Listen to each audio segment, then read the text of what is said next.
హవడా station నుంచి ఇప్పుడు బయటికైతే వచ్చేసామండి. ఇక్కడేమొచ్చేసి క్యాబ్ బుక్ చేసుకుంటున్నాము. మా కోసం క్యాబ్ బుక్ చేసింది మా కావ్య. కావ్య వాళ్ళు కూడా క్యాబ్ బుక్ చేశారనమాట. మా క్యాబ్ అయితే ముందు వచ్చేసింది, మేమైతే ఎక్కిపోయాము. నెక్స్ట్ వాళ్ళ క్యాబ్ అయితే వచ్చింది, వాళ్ళు ఎయిర్పోర్ట్కి వెళ్తున్నారు. మేమైతే మా ఫ్రెండ్ వాళ్ళు అమ్మాయి కోల్కతాలో ఉంటుందన్నమాట, వాళ్ళ ఇంటికి అయితే బయలుదేరిపోయామండి.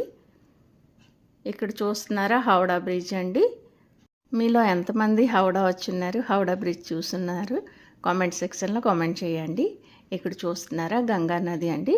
గంగా నది పారైన వెంటనే డౌన్లోన బడా బజార్ పడుతుంది. ఆ బడా బజార్ పారైన తర్వాత 35 మినిట్స్ అయితే వాళ్ళ ఇంటికి వెళ్ళడానికి తగిలిందండి. వాళ్ళ ఇంటికి అయితే వచ్చేసామన్నమాట. మమ్మల్ని అయితే మంచిగా రిసీవ్ చేసుకున్నారు. ఇంకా వాళ్ళ ఇంట్లో 2 డేస్ ఉండేసి మేము రిటర్న్ ఖరగ్పూర్ అయితే వస్తామండి.